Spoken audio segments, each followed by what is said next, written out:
Right, welcome to the Troddler, and we're off and had our summer holiday, and really looking forward to it. It's taken absolutely ages to come as this, so really made up that we're finally here. But yeah, so I'm going to try. I don't know how much filming I'm going to do on this trip. There's going to be no promises, but I'm going to try and do a little bit if I can, because I want to keep the memory of the trip. But yeah, we're looking forward to it, because we're going on a wonderful trip to France. So welcome along for the ride. I hope you enjoy this one.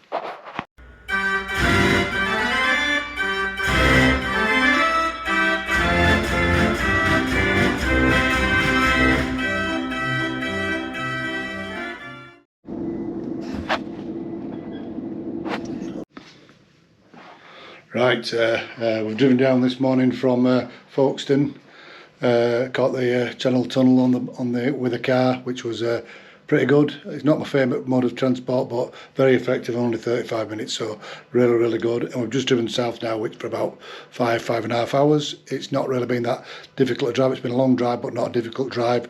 Once you get onto the toll roads, it's actually pretty straightforward, and we've even got one of these electronic devices that means you don't have to pay any money at the tolls. You can just go straight through on the token scheme, so it works really well. So we finally got to where we are coming to tonight, and this is our first stopover. And this we have come to Burgundy. We're in Burgundy in a place called Salute, and this is the hotel and restaurant that was owned by Bernard Loiseau. And I cannot tell you how excited I am to be here tonight. And we've got, we're going in the Michelin restaurant tonight. It's going to be absolutely out of this world. I'm deadly excited. Early, I'm going to go down to the spa in a minute. But this is the room, just absolutely beautiful. Really traditional, I would say. Yeah, fantastic.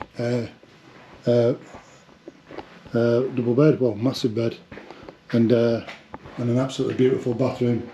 And there's also a little sort of like way put all your luggage and what have you, but I won't bother showing you that, 'cause it's not really that interesting. But yeah, really absolutely made up with this. So I'm going to go outside and do a little bit of filming, and then we're going to get in the spa.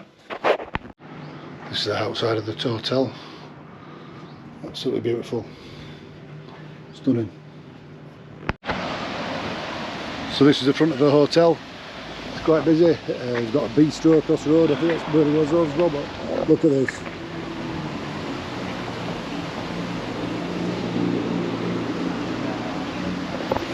Really beautiful. It's about 26-27 degrees. It rained when we left Calais this morning, but goodness me, we've got to France first, and yeah, we're here now, and it's just absolutely red hot. It's marvellous.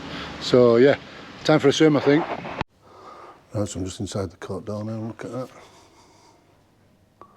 So this room's all about history, so there's some incredible things. There's Alex Domain, and here's some of the stars that have dined here. So you've got Salvador Dali, Pablo Picasso, Christian Dior, all sorts of people there. Vivian Leigh, Clark Gable. And there's some old pictures of the Côte d'Or from many years ago. There's the old book, lovely clock, fantastic picture with Fernand Point and Madame Brasserie, all sorts of people. So yeah, really wonderful bit of history. So walking up through Salou, it's like a lovely restaurant over there, or an antique shop I think it is. But yeah, really pretty. Really pretty, but yeah, some nice shops. Well, what a crying shame. We're going to go to visit the grave of Bernard Loiseau. For you, those of you who don't know, unfortunately took his own life, and really tragic at 52.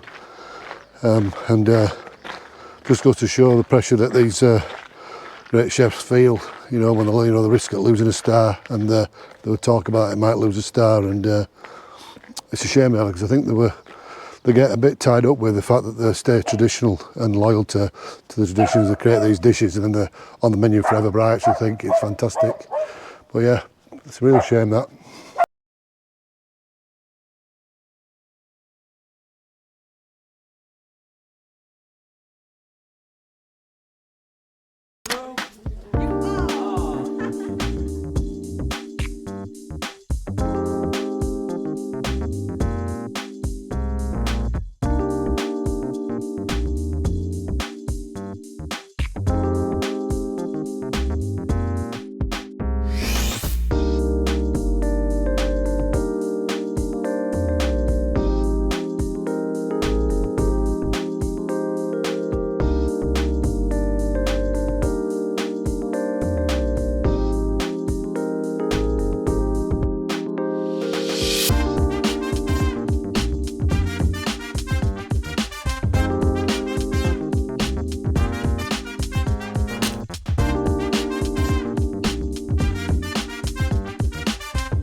Right, good morning, my little troglodytes.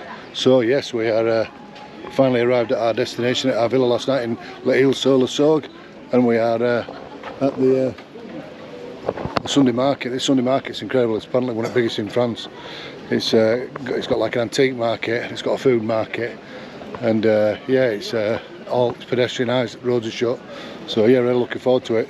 It's overcast, which is also good because it means it's not too warm, but I can see it's going to burn through very quickly, so anyhow, I'll try and get a few shots for you.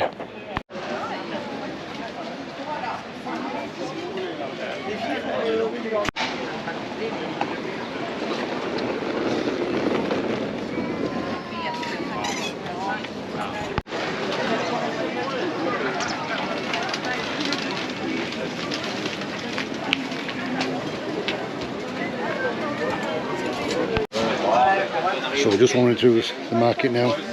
Just picked up some nice pate negro ham. There's flowers, there's pictures. It's just a wild collection of different things.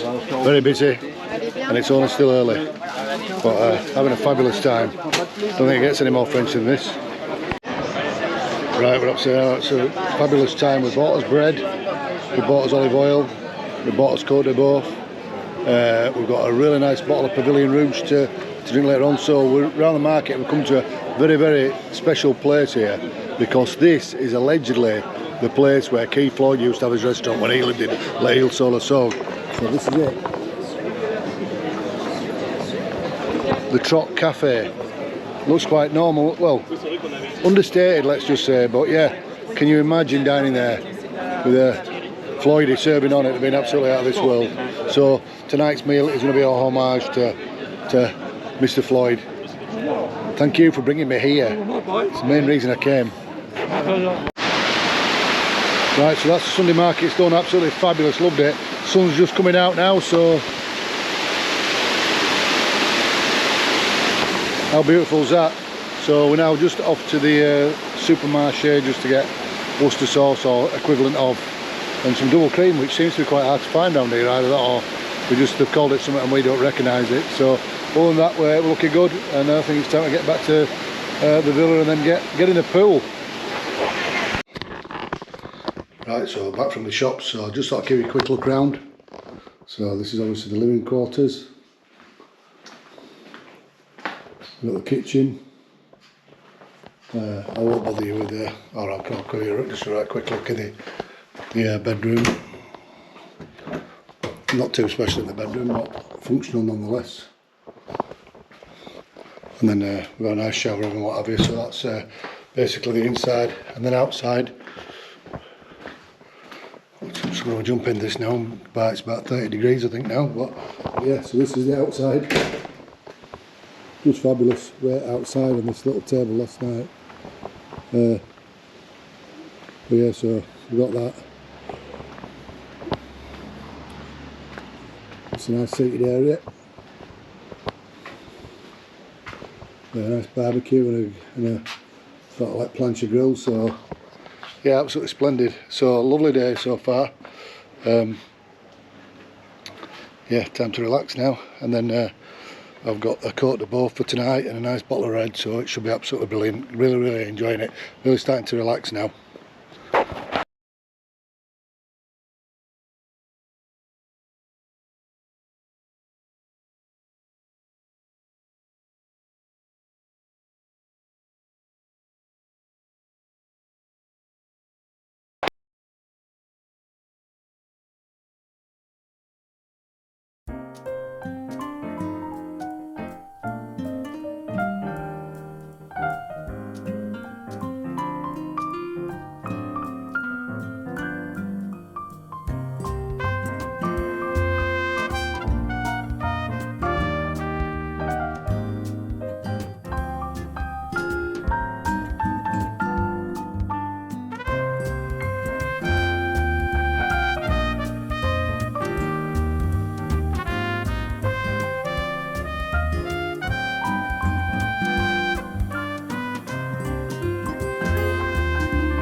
Oh,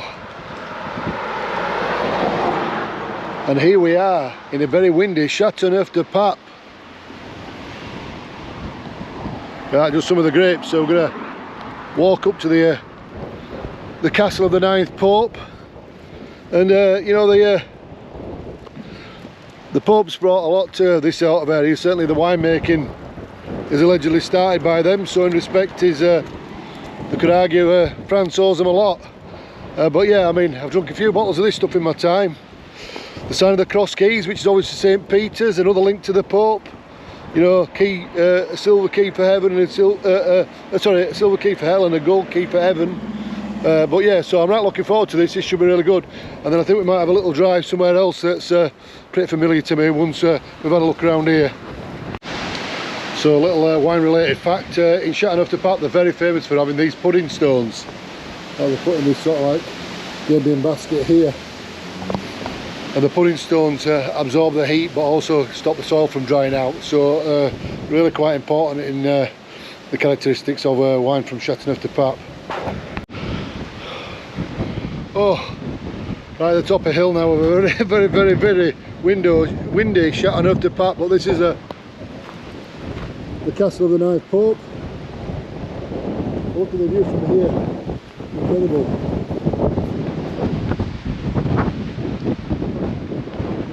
Really fantastic move. So we're going to go and have an explore, and then we're going to go and get a coffee.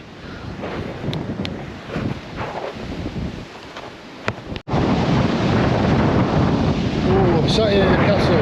Just sat down thinking to myself, I wonder how many Pope might have sat here. Look at that for a view. Better out the mesh, but I think they're finding people falling off. But, wonderful. Quite an amazing view from up here, looking over at I think it's Mount Ventoux in the distance. Yeah, the Alps. But yeah, absolutely magnificent view. Right, that's Châteauneuf-du-Pape in a nutshell there, absolutely fabulous. So we just sat down on a coffee and a pain au chocolat, so that was good. But yeah, it's great, you can come here and they've got a lot of vineyards have got their own little shops, and you go in and they always try and flog you some, and don't already fallen for it. 2 bottles down straight in, so we're going to get back in car. I'm going to go to one of my favourite vineyards and have a look round, so all good stuff.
So I'm just at the side of the road now in Châteauneuf-du-Pape. I'm actually just above the, we've just been to the Vieux Telegraph domain house. Absolutely fantastic, being shown around the cellars and had a wine tasting, so absolutely fantastic. And we're now on the plateau above called Le Croix, which is all these galettes or pudding stones are on the top that obviously keep the heat overnight in the thing, but also protect it from not drying out too far, what have you. But they're made really good out of a piece of land that wasn't that good. So this is just wonderful to be here, really. That's all you can say, is you've got the mountains behind you in the background. It's red hot now, but just yeah, a truly wonderful experience. Really fantastic.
Right, good morning and welcome to Teach of the Troddler. So today we've come out to one of our favourite places on earth really, the Verdon Gorge, and we've got his electronic boat and we're going to go up the river to Esperon de Verdon, have something to eat and then go back, and we can I think we've got 5 hours, so we've got plenty of time, and yeah, we'll enjoy something to eat up at Esperon de Verdon, and we can swim anytime we want. This gorge is about 25 kilometres long, but more importantly in some places it's actually 700 metres deep, so no worries about hitting bottom, I don't think. But yeah, just stunningly beautiful, that's all I can say, absolutely stunningly beautiful. Should be good fun.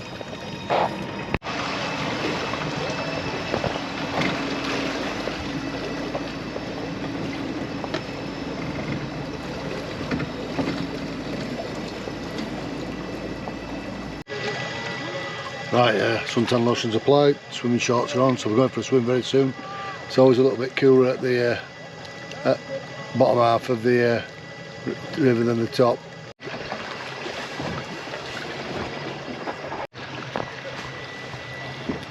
Right, so I've got the suntan lotion on and I've got the swimming trunks on, so we're going for a bit of a dip soon. It's always cooler down this bottom end than the top end. Don't ask me why, I really don't know. Probably because it warms up with sun a little bit, or I don't know. Maybe more people pee at that end, who knows. Anyhow, this is just absolutely stunning. And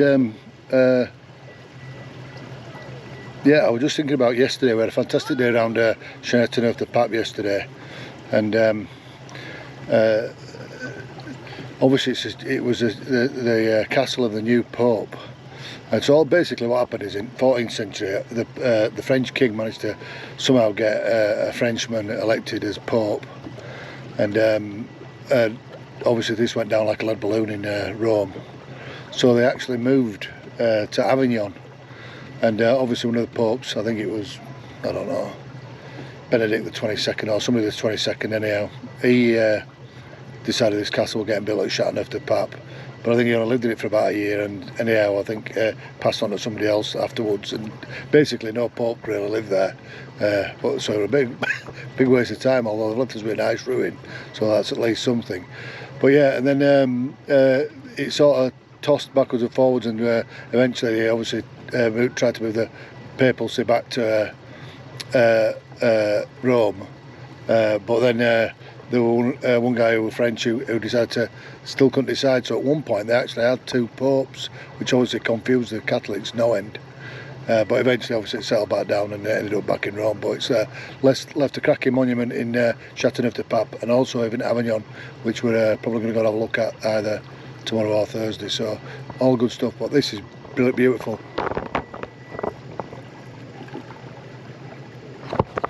Easily one of my favourite places on earth.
So now we're up the top end of, top end towards Esperon de Verdon, which is where we're going to stop for a bit of lunch. So you can see See, it's widened a little bit here now. Funnily enough, water gets warmer up this end. Don't know why. So, but we don't want to be sat in wet while we're having something to eat, so we're resisting till we get back out of the swim.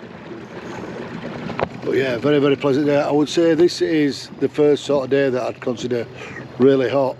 We're feeling it more because there's no hardly any wind. Well, the last few days it's been quite breezy, which has been pleasant in some ways because it's kept it a bit more, not, you know, stopped it being too hot. But now today you can tell that if you caught out in it for long enough, you'll end up getting burnt. So full caution being applied in factor 50. So I'm moored up at Esperance de Verdun, so we're off to the restaurant now. Something to eat. God, man, it's starting to get really warm now. Really hot. Definitely a day we could get burnt if we're not careful here.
Right, this is obviously something completely different. We had a long day yesterday driving and what have you, so I didn't want to drive too much today. So I just thought, where can we go? So I got called in from Châteauneuf-du-Pape the other day when I could see Mount Ventoux, and we've just come up the route that the cyclists come up in the Tour de France, and all I can say is that a better man than me gungered in. Fan my brow. What a climb that is. But yeah, I mean, quite unbelievable views from the top of it. It's a little bit cloudy at the top, which is a bit of a shame. There's a little bit of mist on top, clouds blowing about, but still views are quite spectacular. I think I've got a bit of altitude sickness and certainly a bit of vertigo. So, but yeah, I'm really, really glad we've come. Brought my coat. Right, so we're here at the summit, and I think this has got to be the highest mountain I've ever been up. It's 1,910 feet, which is meters, sorry, 1,910 meters, which is 266 feet. So it's quite a chunk, and it's called the Giant of Provence, or sometimes they call it the Bald Mountain, because it's been deforested. You can sort of see deforestation you know, certainly around the summit. But yeah, there's this, I don't know if it's a meteorologist, meteorologist's place or what have you, and obviously there's some sort of communication dome over there. I think there's a little chapel somewhere which I would like to try and find. But yeah, absolutely unbelievable views. And there's a place to grab a coffee, so we might just go and do that. But yeah, excellent, unbelievable views. Oh, and by the way, lots and lots and lots and lots and lots and lots of cyclists. Look, it's like the peloton up here.